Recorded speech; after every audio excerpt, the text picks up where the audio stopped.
Muito bem, sejam bem-vindos à sessão dessa semana. O título dela é O Batismo do Espírito Santo. Ai, meu Deus, como eu estou animado com isso. Atos 1, 4 e 5, enquanto comia com eles, deu-lhes esta ordem. Aqui não diz que ele sugeriu, aqui diz que ele deu uma ordem. Deu-lhes esta ordem: não saiam de Jerusalém, mas esperem pela promessa de meu Pai, da qual lhes falei.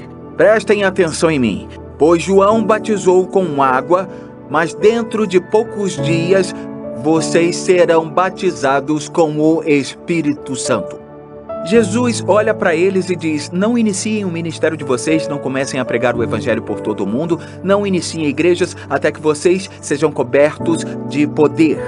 Há uma coisa que temos que entender: quando nascemos de novo, o Espírito Santo está dentro de nós, ele nos santifica, ele nos cura, temos a garantia, somos os filhos de Deus, mas quando somos batizados, somos cheios e cobertos de poder. Há uma diferença entre posição e poder. Agora vamos falar sobre poder. Olhem para mim. Você tem que entender que Jesus fez uma declaração muito forte. Ele disse: não façam isso. É incrível que ele falou com 500 pessoas, porque 500 pessoas foram ao cenáculo. Podemos ver isso em 1 Coríntios 15, as 500 pessoas. Mas acho que 380 foram embora, depois de 1 dia, 2 dias, 3 dias, 4 dias, 5 dias, 6 dias. Elas diziam: vamos voltar para a sinagoga, vamos iniciar igrejas, vamos lá. Mas houve 120 que esperaram, porque obedeceram à ordem do mestre de esperar. Pedro se levanta e você conhece a famosa mensagem que ele pregou naquele dia. Ele diz: esses homens não estão bêbados, como vocês supõem isso? São 9 da manhã, e continua a pregar Jesus para eles. Então ele faz a seguinte declaração: Deus ressuscitou este Jesus e todos nós somos testemunhas desse fato. Exaltado à direita de Deus, ele recebeu do Pai o Espírito Santo prometido e derramou o que vocês agora veem e ouvem. Jesus disse no Evangelho de Lucas: vá e espere pela promessa do Pai. E derramou, agora preste atenção, e derramou o que vocês agora veem. Todo mundo dizendo veem e ouvem. Todo mundo dizendo ouvem? Então note, veem e ouvem. Eu quero que você se lembre disso. E então a multidão reunida perguntou: o que faremos? Atos 2, 38 e 39, Pedro respondeu: arrependam-se e cada um de vocês seja batizado em nome de Jesus Cristo para perdão dos seus pecados e receberão o dom do Espírito Santo, pois a promessa de receber o dom do Espírito Santo é para vocês, para os seus filhos e para todos os que estão longe, para todos quantos o Senhor nosso Deus chamar. Então podemos ver que o que aconteceu com eles em Atos 2, de serem batizados com o Espírito Santo, não foi só para eles e seus filhos, mas para todos que estavam longe. Longe no sentido das gerações da igreja, todos quantos o Senhor chamar. Amém? Então o que eu quero fazer agora muito rapidamente é passar pelos outros 4 relatos no livro de Atos de pessoas que se tornaram cheias, batizadas com o Espírito Santo. 2 coisas que eu quero que você perceba. Primeiro, em cada uma dessas situações, com exceção de uma, o batismo do Espírito Santo é uma experiência separada de nascer de novo, ok? Mesmo com os 120 no dia de Pentecostes. A segunda coisa que eu quero que você perceba é que os espectadores viam e ouviam quando o Espírito Santo batizava as pessoas. Preste atenção, vamos até Atos 8. Filipe vai a uma cidade em Samaria. Ele prega Cristo a eles. Ele é um clássico evangelista. A Bíblia diz que a cidade estava em grande alegria porque os demônios estavam saindo das pessoas que eram possuídas. Aleijados e coxos estavam caminhando. Havia grande alegria naquela cidade. Agora ouça o que Atos 8, 12 e 13 diz. No entanto, quando Filipe lhes pregou as boas novas do reino de Deus e do nome de Jesus Cristo. Vejam, eles creram em Filipe por causa das novas de Jesus Cristo. Eles foram batizados nas águas. Tanto homens como mulheres. O próprio Simão também creu e foi batizado. Agora, eu quero apontar algumas coisas. As pessoas creram nas boas novas de Jesus Cristo. Elas nasceram de novo, sim ou não? Sim, com certeza. Quando uma pessoa crê no Evangelho, ela recebe Jesus Cristo, é batizada nas águas e é um filho de Deus, correto?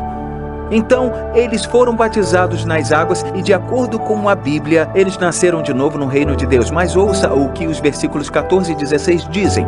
Os apóstolos em Jerusalém ouvindo que Samaria havia aceitado a palavra de Deus, outro incidente que conhecemos é que eles nasceram de novo. Enviaram para lá Pedro e João. Estes, ao chegarem, oraram para que os novos crentes recebessem o Espírito Santo, pois o Espírito Santo ainda não havia descido sobre nenhum deles. Tinham apenas sido batizados em nome do Senhor Jesus. Agora, isso realmente chama a minha atenção. Pedro e João estão em Jerusalém.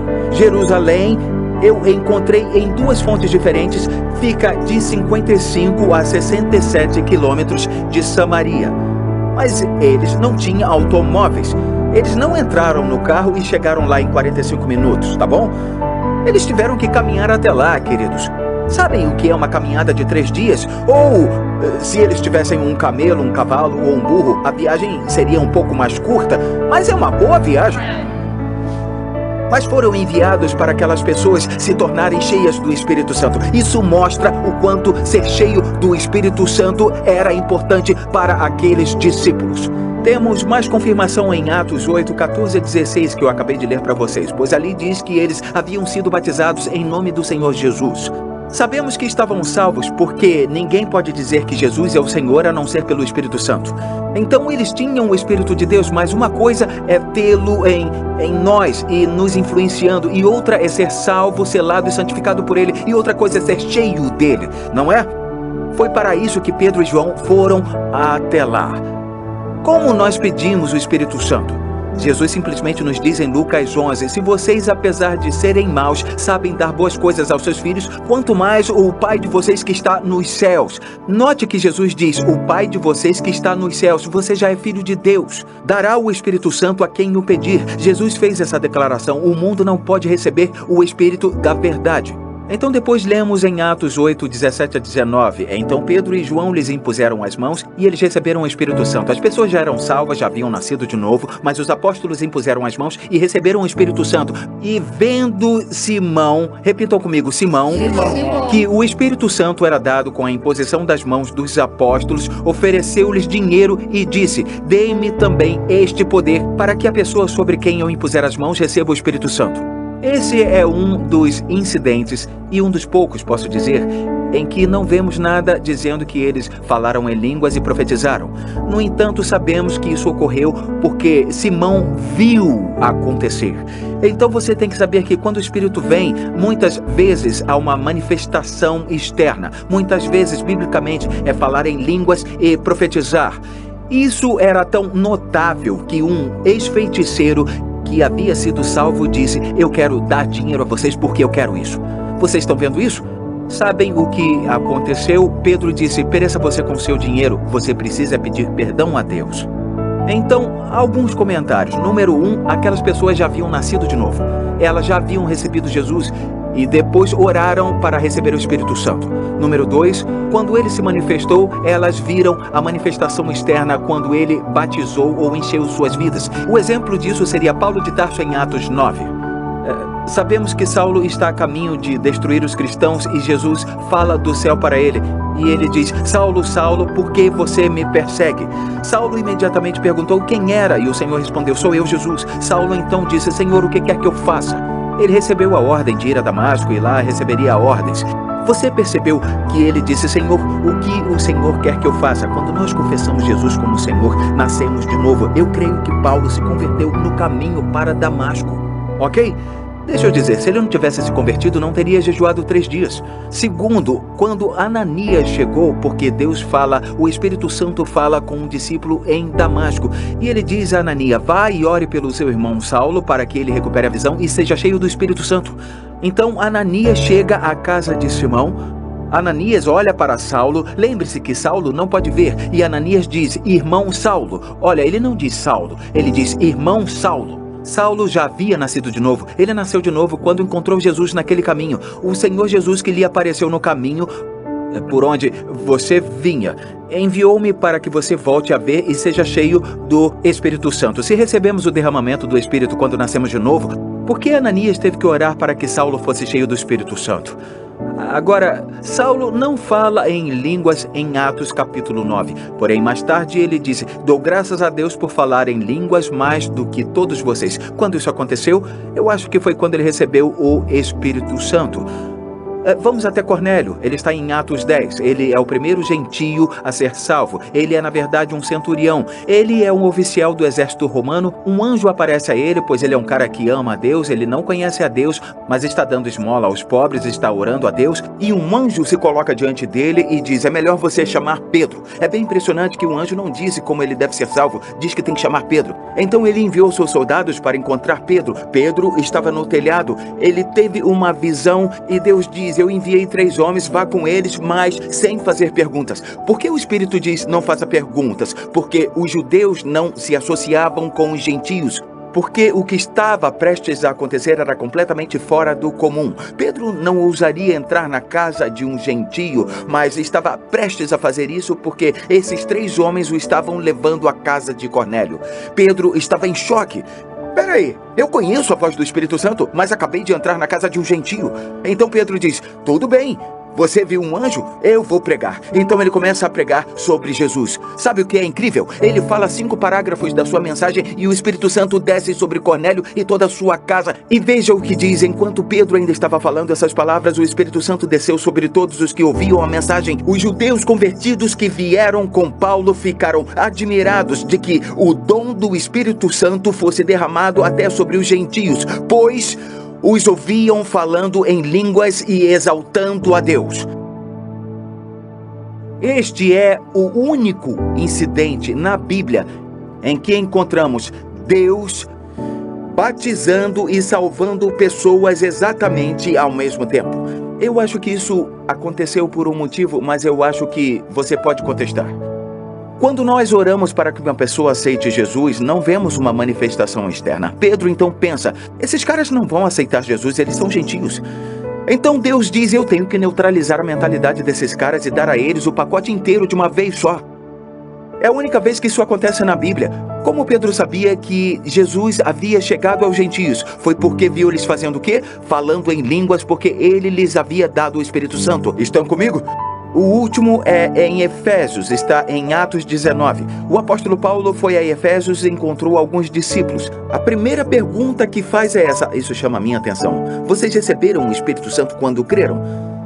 Essa pergunta que a gente faz a um novo crente: recebeu o Espírito Santo?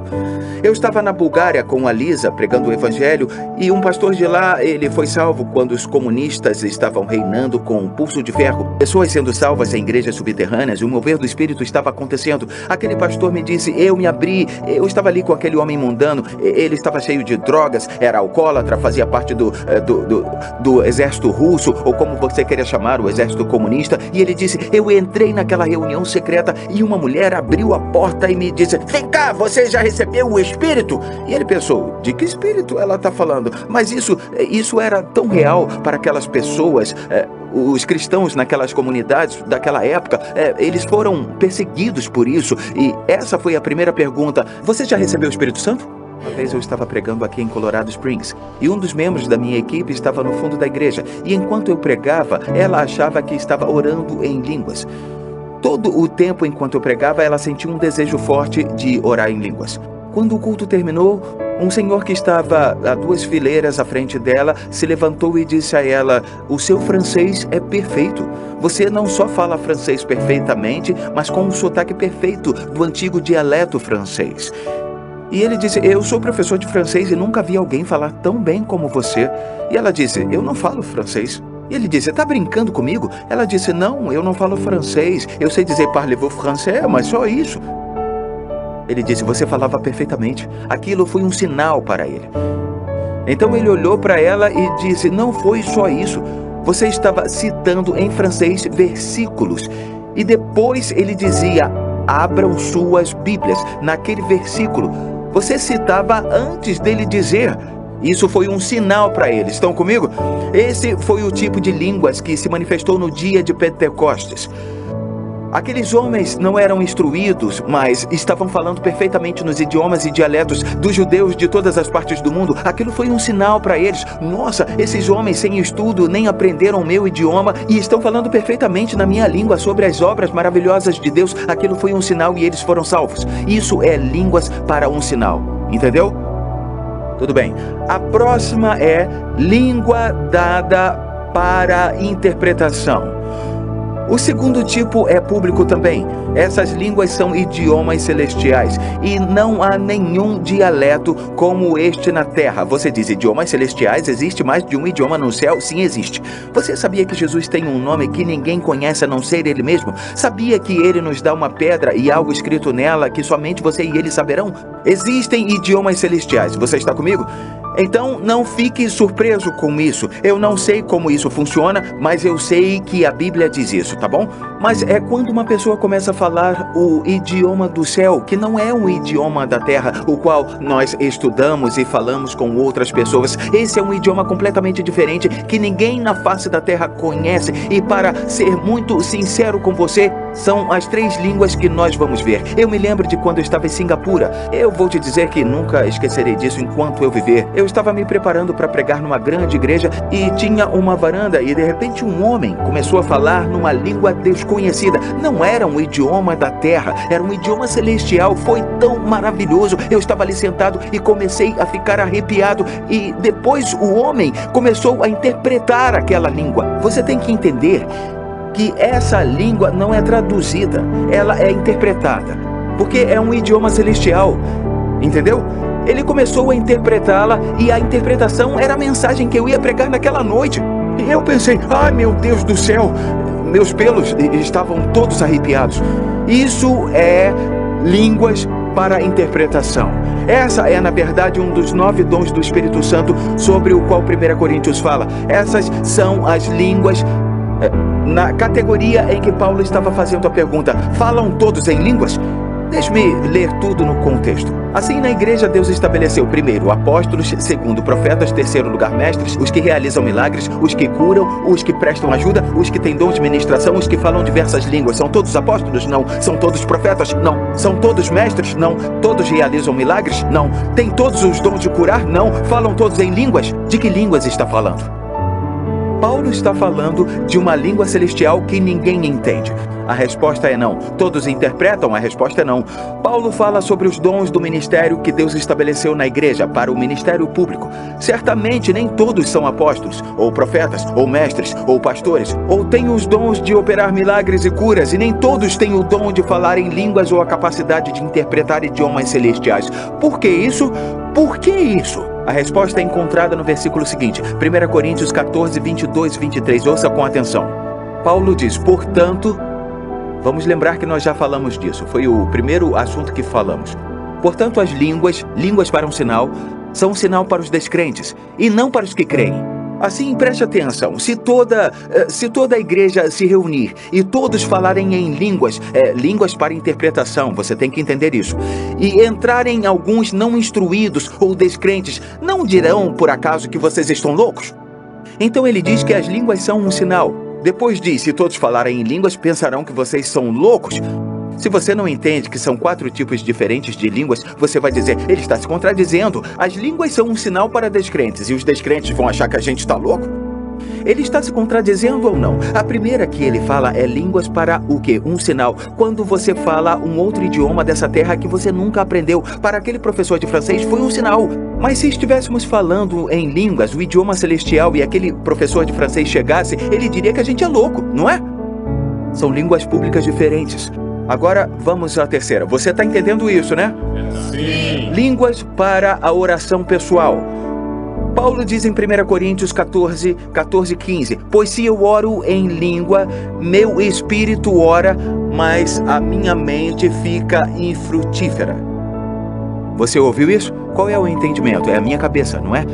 Então o que eu vou fazer? É o que o apóstolo diz. Note a palavra orarei e não falar alto na congregação. Orarei com o Espírito. Mas também orarei com entendimento na nossa língua. Cantarei com o Espírito, mas também cantarei com o entendimento na nossa língua.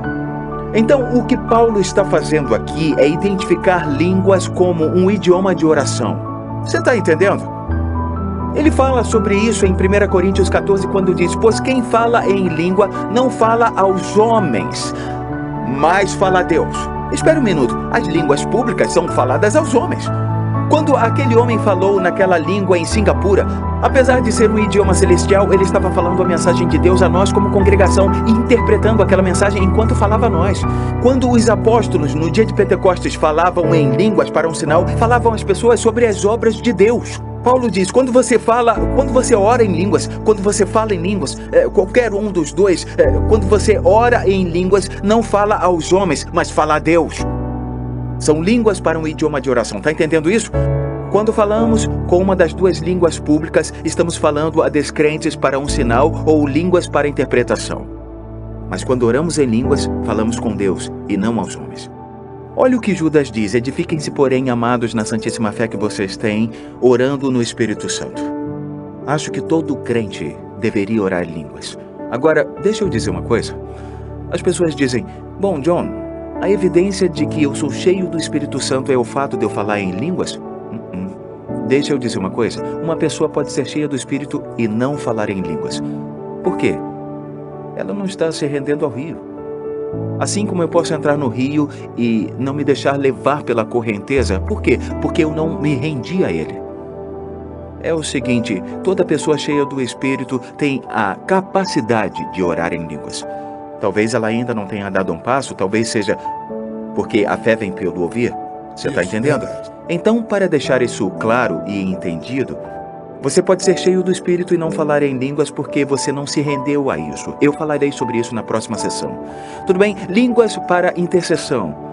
O quarto tipo é particular também. Da mesma forma o Espírito, Romanos 8, 26, 27. Da mesma forma o Espírito nos ajuda em nossas fraquezas, pois não sabemos como orar, mas o próprio Espírito intercede por nós com gemidos inexprimíveis. E aquele que sonda os corações conhece a intenção do Espírito, porque o Espírito intercede pelos santos de acordo com a vontade de Deus. Agora ele está falando sobre línguas para a intercessão. Eu nunca vou esquecer da época em que eu fazia parte da fraternidade na faculdade e liderava o estudo bíblico que alcançava muitas pessoas. Eu estava falando sobre o Espírito Santo e tinha uma garota no nosso estudo bíblico. Cerca de 60 alunos iam até a fraternidade para o nosso estudo. E tinha uma garota criada numa denominação que ensinava que línguas haviam cessado quando a Bíblia surgiu. E ela chegou e começou a me ouvir ensinando a Bíblia e ela disse, meu Deus, está tudo bem aqui. Ela se encheu do Espírito Santo naquela noite. Bom, na manhã seguinte, o alojamento ficava do outro lado da rua. Me chamaram no interfone às 6:30 da manhã. Eu era universitário, eu dormia pelo menos até às 8. Então eu vesti a roupa, esfreguei os olhos e lá estava ela. Ela estava tão radiante e eu disse, o que aconteceu? Ela disse, você não sabe, Deus me acordou às 5 da manhã e eu senti um desejo de orar em línguas. E ela disse, eu mal comecei a orar e eu senti que estava intercedendo. Eu perguntei a Deus, o que está havendo? E o Senhor disse, você está orando e intercedendo pela vida de um senhor. A vida dele está em risco. E ela disse que continuou orando em línguas. E às 6 horas em ponto, a colega dela de quarto recebeu uma chamada e seu avô havia sofrido um ataque cardíaco. Foi levado para o hospital, conseguiram salvá-lo. A vida dele foi poupada. E ela disse, o Espírito Santo falou comigo e disse, você estava orando por ele. Isso é línguas para intercessão. Você está entendendo? Deixa eu dizer uma coisa. Eu não sei o que está havendo com a minha mãe nesse momento. Ela está na Flórida. Eu não sei o que está havendo com a minha irmã na Califórnia. Não sei o que está havendo com a minha outra irmã em Michigan, com o meu amigo na Carolina do Norte. Mas sabe de uma coisa? O Espírito sabe. Então eu posso interceder ao me render a ele. Você está aqui comigo? Sim. Então, quantos estão perdendo isso hoje porque acreditam no ensinamento ignorante de que as línguas já passaram? Ouça o clamor do coração de Deus. 1 Coríntios 14, 5. Gostaria que todos vocês falassem em línguas. Alguns dirão, Paulo escreveu isso. Não. Nenhum versículo é sujeito à interpretação particular e toda a escritura é dada por inspiração de Deus. Então Deus está clamando. Gostaria que todos vocês falassem em línguas. Paulo fez uma declaração em 1 Coríntios 12:1. Isso é o Espírito de Deus falando. Eu não quero que sejam ignorantes acerca dos dons espirituais. Falar em línguas é um dos dons. Mas no final de 1 Coríntios 14 ele diz algo extraordinário. Mas se alguém ignora isto, que ignore. Em outras palavras, se não quer entender, permaneça ignorante. Você realmente perderá a capacidade maravilhosa de se comunicar comigo. É por isso que Paulo disse em 1 Coríntios 14:39, não proíbam o falar em línguas. Porque Deus deseja que todos nós falemos em línguas. Eu vou falar sobre isso na próxima sessão.